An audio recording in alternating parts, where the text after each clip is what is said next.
on having a bit of a breakdown in May of last year. And Mm, it's just, like I said, it's been that year of just so many changes. And I wound up going to a day program in Alberta Hospital, which is, they do addictions. They do, it's just for anybody going through any kind of mental health. It's a day program. You get to go in, they teach you classes, all these things. And so I was really bad, and it was in a really bad place. And they suggested that I go to TMS. So they referred me to this program, and it's mm. all paid for. So I didn't have to pay out of pocket. And Ah, that's the problem, I guess, where I'm trying to get at is my mental health advocacy comes in the perspective that, you know, it's a social problem. responsibility. It's a Yeah. social responsibility. We need to realize that a lot of people do suffer economically because of mental health. A lot of people lose their jobs because,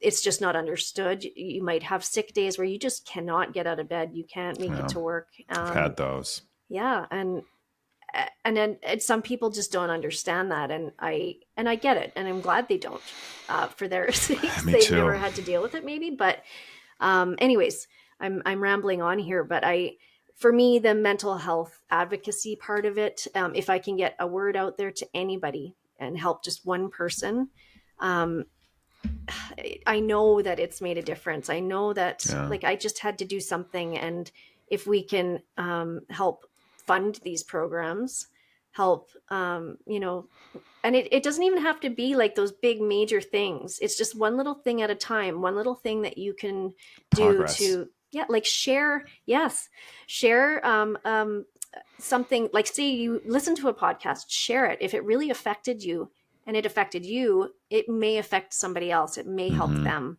And it's those little things, volunteering, anything like that. So Yeah. yeah, I've rambled on lots.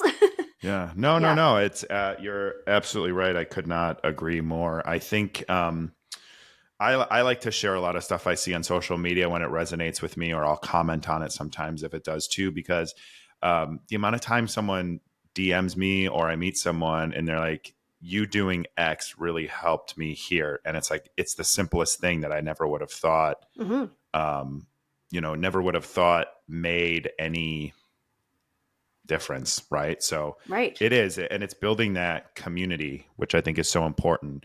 Hmm. I don't want to, I don't want to pry too much into making you or asking you to say things that you didn't want to say, but Okay. if it was last May, Hmm. was that was 6 months after you started your sobriety, or was that? So Am I November, doing my math wrong? yeah, 24, so I was 22. I So was over 2 years okay, sober at that. Oh, wait, no, okay, I was a year and a half sober. okay. November So 2021 is when I quit drinking. what? Okay. You had alluded to realizing that your drinking was suppressing things. Like what was going on mentally for you? During your first, I guess all of your sobriety, but like what was bubbling up mentally for you when you first started your sobriety journey that kind of sent you on a path of recognizing these emotions and trying to Hmm. heal from them? There's so much going on. And I mean, the first year, like I said, it was almost, and I think they call it like the pink cloud, where you are living on this like planet. I remember going for walks, and it's like, oh my God, everything's so clear. Like, I'm sober and this is Mm, amazing. And I was in such a great place, and I met all these amazing people. And then, work gets harder. I took on a different position there with more responsibilities. And because I do have depression, I do have anxiety, it just, you know, yeah. sleep was a problem, worrying about my position and what I was doing.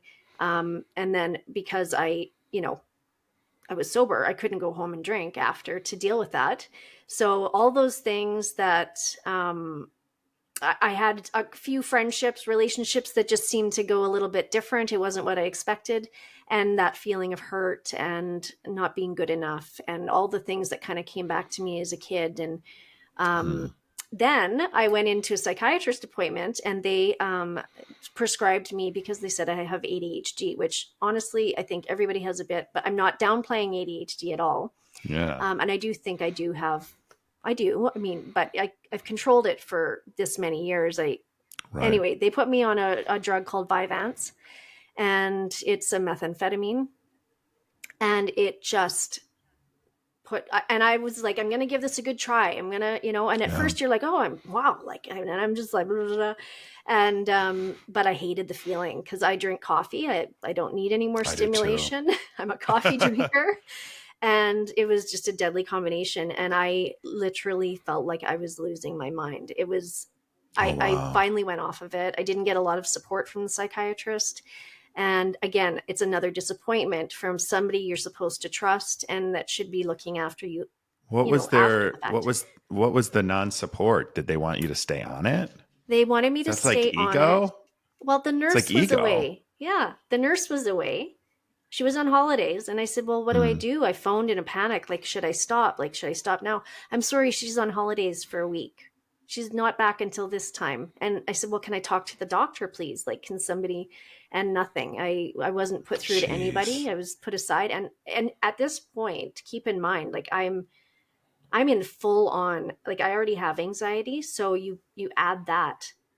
Well, I bet that increases your anxiety more than it, Hmm. yeah. And it threw me for a loop. Like it just, Mm. that's a perfect example of, maybe how medication is wonderful sometimes, but it can also, people don't understand the effects of trying to get used to a medication. Or, Takes time. yeah, like I was on a medication when I was young, and it's on my list of medications that, I'm allergic to it because it gives me Yeah. suicidal thoughts. And it's, when they say on those commercials, may cause suicidal thoughts. Yeah, it actually could. Yeah. It does. I had an experience in my 20s. I struggled. I tried several antidepressants Hmm. after finally like talking about it, which was something that I'd never done. I didn't even know that I was suffering from depression since I was a young kid until my probably late teens, mid teens. Hmm. And then it was like shame took over for a number of years before I was even able to like say something. I mean, I remember hiding that I was seeing a therapist in my early 20s from like Hmm. everyone. It was so, Right. yeah, Yeah. You and didn't just tell and anybody. being a man, Hmm. it's a little bit different, and I'm not downplaying what it's like for anyone, but at least for me as a man, it was a little bit different. And Well, yeah, you don't talk um, about your feelings like that. You don't tell people when things like that are going on. right, Yeah. right, and I had one antidepressant, and I just it was my third one that I had tried, Hmm. and none of them were like working the way I expected them to work. So I just kept, there's no science. There's not. Well, they're getting better with it now. Actually, there's like Yeah. testing you can do to see if you need SSRIs, SNRIs, like which one's going to work with your blood type best, all of that stuff now. But back Hmm. then it was trial and error, and I had one, and I just remember I was driving down the highway, and I was like, I want to just drive right off this hill, right into the streets of Woodfield parking Oh, lot, and wow. just and I'm grateful I had the wherewithal Hmm. to say, this is a side effect of this new medication that I've been on for a few weeks. And I immediately like called my doctor Hmm. and was like, I need to come in. And I think it had to be like the next day I got an appointment. And even then, and I stopped taking it immediately. Even then, I would, because it was the same path. And I remember I was like, the next day I'm driving the same way. I'm like, this is just so weird that this is what I want to do right now.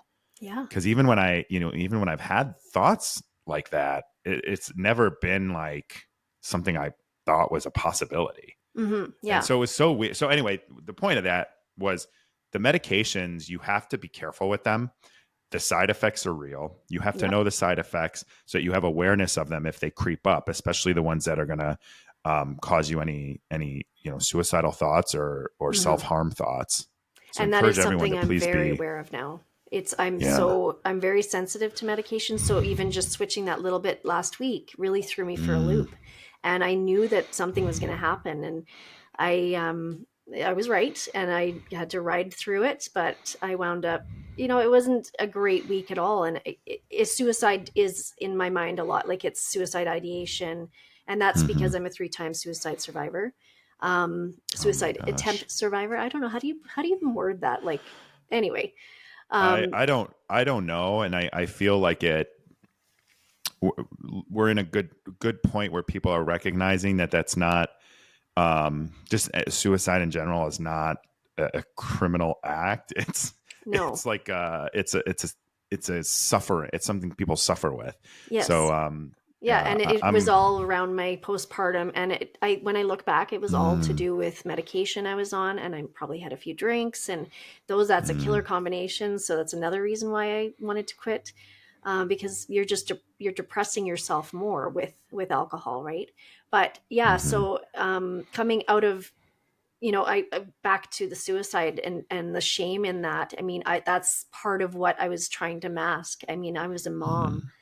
I yeah, was like, so, you hear people say it's a selfish act, and I can see that side of it, but it's when you're in that place, you're it's a not thinking. side of it That's of the someone who's last never been person. in. Yeah, Yeah, that's the last. Sorry, it's not person. The last thing you're thinking about. You're thinking about how much better everybody would be without you. How much better they're like they'd be able to not have to worry about what you're doing anymore. Or you wouldn't be a burden and all that stuff. And it's just your mind is twisted at that point. You're not. mm-hmm. And I don't. When I say That's why it's an twisted, that sounds kind illness. of bad too. It's just you're not yourself, obviously, right? Because Yeah. it's um and so talking about it more. Actually, I'm wearing a shirt. I don't even know if I can. No, it's Uh, from End the Stigma. I don't know if you've heard of oh them, yeah. but Yeah. Oh yeah. I know yeah, them. you can. What does it say? I just got it today. I was so excited. You can talk to me about mental health and dogs.